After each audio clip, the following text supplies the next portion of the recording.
प्रणाम बच्चों, कैसे हो आप सब। मैं हूँ आपकी टीना टीचर।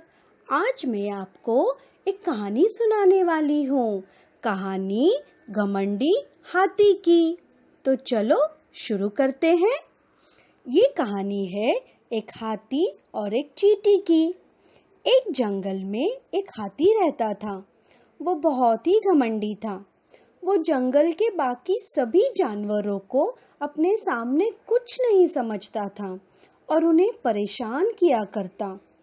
एक दिन की बात है, वो जंगल में घूम रहा था तो रास्ते में उसे पेड़ पर एक तोता बैठा दिखाई दिया।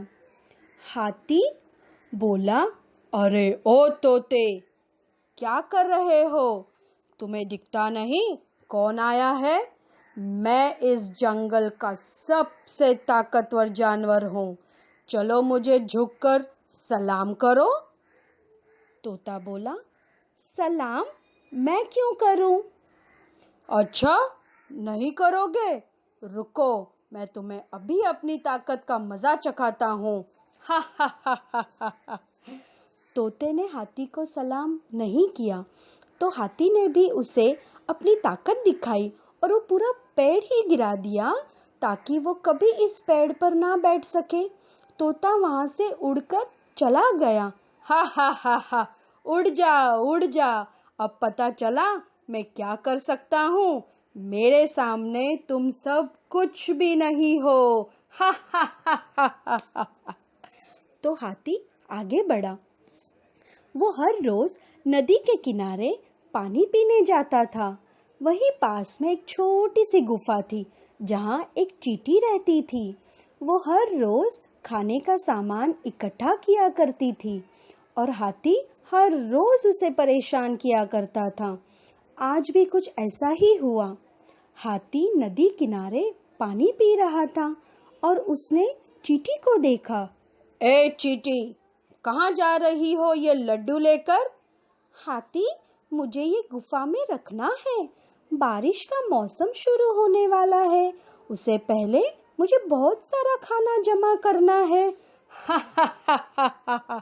अच्छा, ऐसा कहकर हाथी ने अपनी सूंड में पानी भरा और चींटी के ऊपर डाल दिया, जिससे लड्डू टूट गया और वो पूरी तरह भीग गई। हा हा हा हा हा हा। हाथी, तुझे बहुत घमंड है ना अपनी ताकत पर।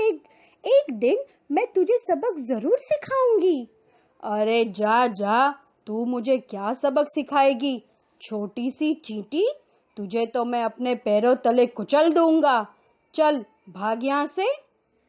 चींटी हाथी की बात सुनकर गुस्से में वहां से चली गई और मन ही मन हाथी को सबक सिखाने के बारे में सोचने लगी। चींटी बोली, इस हाथी का कुछ तो करना पड़ेगा, वरना ये हमें ऐसे ही परेशान करता रहेगा। अगले दिन जब चींटी खाना लेने गुफा से बाहर निकली तो उसने देखा हाथी वहां सो रहा है। तो उसे एक तरकीब सूझी। वो जल्दी से वहां गई और हाथी की सूंड में घुस गई और अंदर जाके उसे काटने लगी। हाथी को दर्द हुआ। वो नींद से जाग गया और चिल्लाने लगा, ओ ओ ओ, आ, ये कौन है मेरी सूंड में? बाहर निकलो, मुझे दर्द हो रहा है। हाथी चिल्ला के रोने लगा। हाथी का इतना चिल्लाने पर भी चींटी बाहर नहीं आई और उसे काटती रही। हाथी और जोर से चिल्लाने लगा, ओह ओ ओ ओ, कोई बचाओ, मुझे कोई बचाओ, कौन है अंदर? बाहर निकलो। हाथी को इस तरह चिल्लाते देख चींटी सूंड से बाहर निकली। हाथी चींटी को देख हैरान हो गया।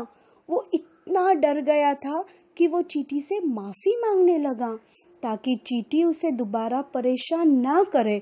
मैं अब फिर तुम्हें कभी परेशान नहीं करूंगा, हाथी बोला।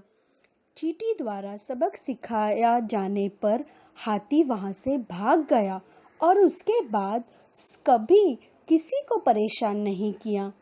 चींटी हंसी, ही।